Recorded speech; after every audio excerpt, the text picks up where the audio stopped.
Well, I did just get back on the bus as I just told you, but now I just came out to take some of this footage with the air raid sirens going off. And so hopefully it's definitely their missile detection has detected something out here in Liviv at this bus station, you know. So hopefully it's not gonna.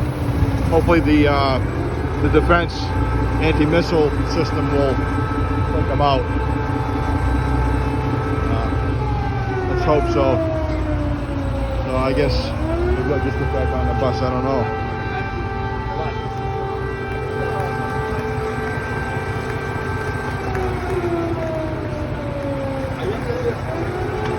Yeah, this could go on for a while. I'm just gonna shut the video off now. I'll talk to you later. I'll tell you what happened.